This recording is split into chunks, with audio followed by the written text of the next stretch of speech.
السلام علیکم ورحمت الله وبرکاته. ملګرو څنګه چې صدقه جاریه لرو دغه شان ګناه جاریه یا سیئه جاریه هم لرو. ګناه جاریه ورته وایو. ګناه جاریه څه شی دی؟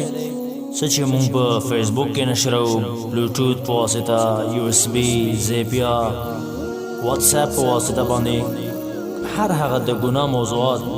فحشا، سندرې، کنسرتونه، د ټیک ټاک بازي غیر اخلاقی ویډیوګانې، هر هغه څه او حتی تر دې چې کوم احادیث چې مونږ رسول سلام ته نسبت کوو یا مقولې دي د انګریزانو یا د یو چا مقوله ده، خو مونږ وایو چې رسول الله سلام داسې فرمایلي دي. دغه ټول شیان لکه بې دلیله او بې تحقیقه مونږ شیان نشر کوو د ملګرو سره، د فیسبوک له لارې، د فیسبوک سټوري له لارې، د فیسبوک صفحې، د خپل فیسبوک اکاونټ له لارې، همدارنګه انسټاګرام اکاونټ، د یوټیوب چینل د فحشا د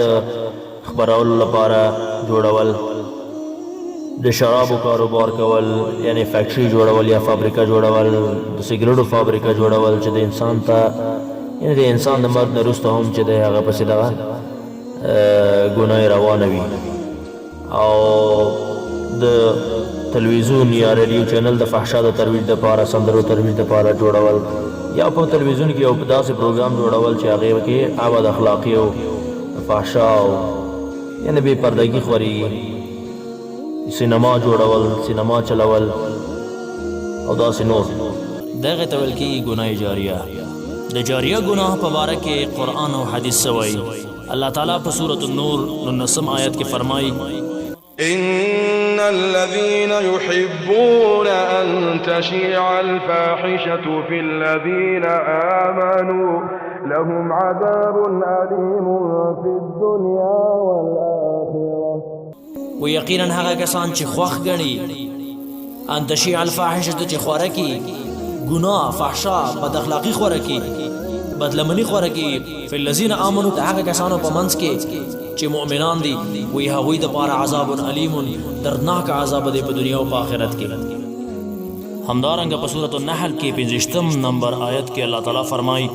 ليحملوا أوزارهم كاملة يوم القيامة ومن أوزار الذين يضلونهم بغير علم ألا ساء ما يزرون. دا خبرې دا کارونه دوی د دې دپاره کوي چې خپل پیټي بوجونه هم اوچت کړي د قیامت ورځ باندې، او نورو خلکو هغه خلک چې دوی په جهالت او ناپوهۍ سره ګمراه کړي د هغوی پیټي هم اوچت کړي. بیا الله تعالی فرمایي: الا ساء ما یزرون. څومره سخت دی، څومره بد دی دغه پیټي چې دوی په غاړه اخلي، هغه بوجونه چې دوی په غاړه اخلي، دا ډېر بد دی او ډېر سخت. نو ډېر د افسوس ځای دی چې موږ خپل ګناهونو جواب نشو ویلی د قیامت په ورځ باندې. بیا د هغه زرګونو مسلمانانو د سلګونو خلکو ګناهونه به موږ څنګه په غاړه اخلو، څنګه به یې وړو. ډېره سخته خبره ده د فیسبوک سټوري یا د فیسبوک صفحې ته یو شی اوچتوو، غیر اخلاقي شیان اوچتوو، هغه سلګونه خلکو ګوري په 4 ساعتونو کې. همدارنګه بعضې وخت کې یو ملګری موږ نه غواړي چې دا د مسنجر له لارې ما ته هم فاورډ یا راولېږه، نو دا موږ ولېږلو، او دا هغه هغه ګناه ډېره سخته ده چې ته مړ شي او تا پسې در رسي همدغه سیئه جاریه چې ده، یعنی دا ستا ګناه ګرد په دې دنیا کې ګرځي. نن سبا خو انټرنیټي دور دی، د انسان ګناه کله یو مل، کله بل مل، کله بله د ځمکې په سر باندې دا ښکاره کېږي. نو دغه مواد چې ته یو بل سره شریکې، تا نه مثلا شروع شوه څومره خلکو ته چې رسي. د حدیث مفهوم دی، وی من دعا الى هدى كان له من الاجر. ورسول صلی فرمای، د مسلم روایت دی، وی چا چې یو ښه کار، یو نیکي ته، یو هدایت ته خلق راوبلل، نو وی کان له من الاجر، د دومره اجر دی څومره خلک چې د پسې تا، یعنی څومره خلک چې د تابعداري کوي او د دغه ښه کار تابعداري کوي، د هغوی اجر او د دې اجر یو شان دی، او لا ينقص من اجورهم شیئا، او د دې دغه اجر به نه کمیږي. او همدغه رنګ وی ومن دعا الى ضلاله، چا چې ګمراهۍ، بېلاریتوب او ګناه ته خلک راوغتل،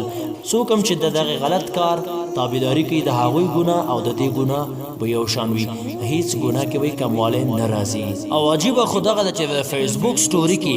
په یو بخش کې به په یو سټوري کې به سندر اچولي مستقیما به ورپسې تلاوت اچولي وي اول به تلاوت کړی وي بیا به ورپسې فاحشه جنکیانې اچولي وي دا به تاسو مونږ ګورو او مونږ به کوم جواب ولرو چې د قیامت په ورځ د هغه ګناهګار څخه پوښتنه وشي او هغه ورته وایي چې ای ربه زه خو ده ګمراه کړی وم ما ته خو ده دغه لاره ښودلی او بیا به څه کوو د هغه د ګناه سبب مونږ شو نو فکر ډیر اوږد فکر پکار دی روشن فکر پکار دی روشن فکر دی ته وایي چې ما وراء الدنیا فکر سړی ولري ما وراء الدنیا په دې چې د دنیا نه حق وه د آخرت فکر ولري نن سبا متاسفانه روشن فکر هغه انسان ته وایي چې حرام حلال حلال ته حرام او په اسلامي احکامو کې او شریعت کې سست خو مونږ روشن فکر د هغه انسان ته وایو یعنی هغه انسان چې د دې دنیا سره سره د آخرت فکر هم ولري اوږد فکر لري دغه اصلي روشن فکر دی حدیث مفهوم دی وایي من ترک شیئا لله چا چې د الله دپاره یو کار پرېښود یو ګناه یو بد اخلاقي پرېښوده یو موضوع یې پرېښودله وی الله تعالی به چې کوم دی عوض ورکړي ده ته بدله به ورکړي خیرا منه د هغه نه به غوره بدله ورکړي نو اوس خوښه زمونږ او ستاسو ده چې خپله عملنامه د طلا نه ډکو او که د ایرو نه ډکو نو دغه د فیسبوک صفحه دی ده د فیسبوک اکاونټ دی نن ورځ عمل دی حساب نشته سبا ورځ حساب شته عمل بیا نشته